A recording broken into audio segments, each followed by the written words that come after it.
Hey everybody, welcome back to Tim Travels. I'm your host Terry, coming to you from the Petro in Rafine, or maybe it's Rafine, Virginia. If somebody's local here in Rockbridge County, maybe they can tell us that. This is the one where the parking lot is the size of like O'Hare Airport. And yet when I pulled in here, there were guys holding everybody else up so they could park in reserved parking. And I'm just like, I can understand paying for parking in some spots, but not this one. Like, you could come in here at 10 o'clock at night and there's gonna be 50 parking spots. In fact, there's so much room that somebody from Western Express has cones set out across this parking lot. I can see them. They're like 200 yards away. So couple of history notes. First thing, I found this. Okay, so I'll get into the van life here in a second, but I had a delivery in Winchester, Virginia today, but it wasn't at the dedicated account. Is actually at a tractor supply company. But as I'm pulling out of this parking lot, and you know, I've been like in this like area before. You know, I might pull this down, make it a little easier. I've been in this area before because there's a Sonic, and it's right off of Virginia Highway 7, which is the road that goes from like Berryville, Virginia to Winchester. And it's like a shortcut from my house if I'm going, like, if I was going down to, you know, down in the Shenandoah. So I know there's a Sonic there. There's also a Sheetz up the street. And I stopped at both of those places in the past. But anyway, so I go back in there and there's a tractor supply company, but as I'm pulling out, I realize that like right on the other side of the parking lot, there's some woods, and then there's a clearing by this hotel parking lot. And there's a bunch of battlefield monuments and one of them was real new. And it turns out this is from the Battle of Third Winchester, or Third Battle at Winchester. This was in September of 1864. The two generals whose names you might recognize, the Confederate general commanding was Jubal Early, who was actually a division commander during the Battle of Gettysburg. And he was up against forces under the command of Major General Philip Sheridan. But take a look. I just took some quick photos because I actually saw it. I threw my four-ways on and just pulled over to the edge of the parking lot by some trees, or actually the access road. But the interesting thing, well, take a look at the pictures.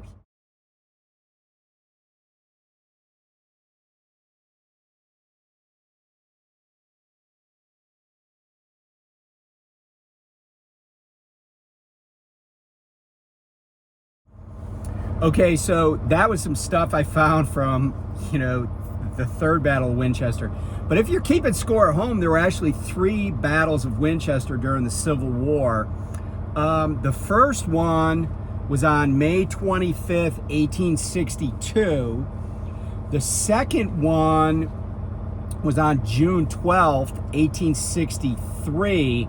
And that was kind of part of the Gettysburg campaign, which also included the Battle of Brandy Station, the largest cavalry engagement in the history of North America.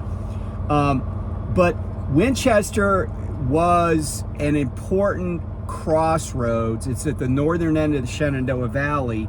And so the city changed hands a couple of times. Now, the battles weren't all in the same spot. In fact, the exit that I got off at is exit 315, but I think it's exit 317 has a sign for the site of the battle, the third battle.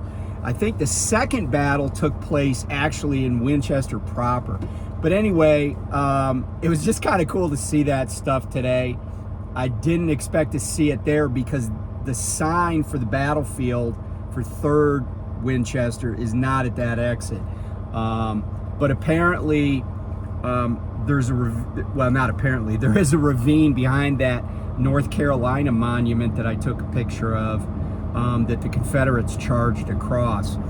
And it's a shame, though, because there was a Union general killed during that battle, and where he was killed, now there's an ice skating rink. Not sure if he was a hockey fan or not. But anyway, just a little find. Another interesting historical thing, a little more modern, is the other day a man by the name of John Kinsel died. And here's a picture of John Kinsel. He was the devil dog.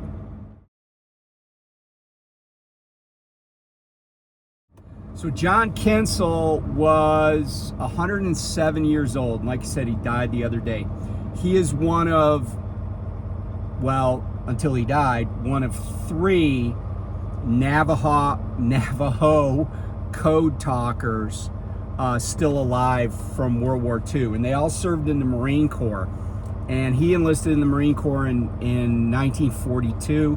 There were code talkers at every major engagement that the Marines fought in the Pacific. So you're talking Guadalcanal, Peleliu, Iwo Jima, Saipan, Guam, Okinawa, all those famous battles. The Navajo had a language, or have a language, that was not known really outside of their tribe, or certainly outside of the southwestern United States. And Japanese cryptologists and Japanese intelligence folks who were trying to intercept communications that the Allies had, they could not decipher the Navajo. I don't know why I keep saying ha. But the Navajo language. And so these code talkers were able to communicate everything that needed to be communicated between Marine units, and without any concerns, because, you know, any known language that has writing and stuff can be learned. And a country as sophisticated as Japan was in the first half of the 20th century had people that spoke every major language in the world. They certainly had people that spoke German, Italian, English, anything that you would find in the United States. So anything that people had brought over here from the home country, whether it was Swedish or Russian or, you know, whatever language it was, Spanish, they would have people that could speak those languages. But only people in the United States, natives, spoke those Navajo dialects. And so shout out to him, 107 years old, a life well lived, and valuable service to our nation. So anyway, so what's the van life? So I have not hauled, at least by myself, one, you know, speck of sawdust yet. So the other day when I did a video, I was taking one of the roller bed trailers down to North Carolina, western North Carolina, Franklin, North Carolina, actually. And when I got down there, it's supposed to be a drop and hook. Well, I pull in and I see 3 other trucks from my company, bobtails, just sitting there. So I'm like, oh, and so I finally find out which office I'm supposed to go to, and I start to walk over there, and a guy comes out, and nice guy, but he says, hey, it's going to be, you know, 6 to 8 hours and it's going to depend on what they're doing in the sawmill. So I was like, oh, well, that wasn't the plan. So I get a hold of my driver manager and I said, hey, he's saying like 6 to 8 hours. And the guy that was just leaving when I went in the office, another guy from my company, he had been there overnight. So my driver manager called, he's like, all right, I'm gonna call you back, give me an hour. So he calls me back and he says, hey, I got a load for you if you want to just, because I had already dropped my trailer. He goes, if you want to deadhead or bobtail over to Charlotte area, Huntersville actually, he goes, there's a load there that we really need to go to Tractor Supply Company in Winchester. And he goes, there was a guy that was supposed to deliver it, but he dropped it on the yard and didn't get it done. So I'm like, okay. So I bobtail over there. I did a 10 over there at the terminal and got that load about 3 o'clock this morning, headed up north.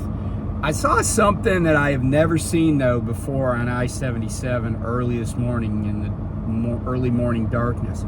So there's a big slowdown. It was mostly trucks on the road. We slow down, right lane's closed, so everybody moves over into the left, and when I get up there, it's a trailer fire. But the weird thing was, there was no tractor. And I think this was a brake fire because it was right at the back of the trailer where it started and the trailer had buckled. But you know, normally in that situation, every other time I've ever seen it, you know, the trailer's dropped and there's a tractor pulled up, you know, like 100 yards in front of it or whatever to get out of the way for the fire department. Nothing. And the state police, I could see them like they're trying to get information off the trailer, like the VIN and all that stuff, but like no tractor anywhere. But this thing was still smoldering when I got there, so it couldn't happen. So I don't know if somebody's like, oh, my wheels are on fire, let me just drop this thing and book it, because you know, sketchy things happen with trailers. So anyway, I don't know what the deal was, but there was no tractor anywhere that I saw that was like just bobtail sitting there, like they just dropped a trailer on the shoulder. But off I went, deliver it at a Tractor Supply Company. It was pretty easy. But when my driver manager found out I didn't have a load right away, he's like, yeah, you could take this load up to Virginia and then I'll have a load going back to Carolina for you. And he goes, you could still get that load out of the sawmill in Franklin. So I delivered, went up to our yard in Williamsport, PA, dropped that trailer, hooked a loaded trailer, and this is going down to, I think it's Rock Hill, South Carolina. Let me see. Oh, Fort Mill. Is there a place called Rock Hill? I think there is. It's going down to Fort Mill, South Carolina, and then what I'll do is once this is unloaded, I'll take this trailer back to the yard in Huntersville, drop it, bobtail back to Franklin, and hopefully there'll be a load of sawdust for me to get down the road with. I'll probably have to do a 10 at some point there, but yeah, it's nice to be running. I ran 538 miles today. I could tell you that it has been a long time since I ran that far in one, you know, basically one drive shift. So, and I don't go that fast. These trucks are governed at 65, and so it goes to 63 on the pedal, so that's all I drive. I just set the cruise at 63. But this load I got on my back right now, it's not even 10,000 pounds, so I can still make pretty decent time in the mountains. So yeah, I mean, not delivering a lot of sawdust so far, but I like the fact that my driver manager was like, hey, I got stuff for you to do. So you don't have to sit around. And they would pay detention, but it's only 20 bucks an hour and starts after 2 hours. But he's like, yeah, I got stuff for you to do if you want to run. So I'm like, yeah, I'm all about that. So I don't love everything, but then again, probably that's going to be the case at any company. But I do love the fact that I'm running, because money fixes a lot of problems. It papers over a lot of things you may or may not like, or that you wouldn't like. So anyway, thanks for watching, and I'll be back with an update soon. Bye.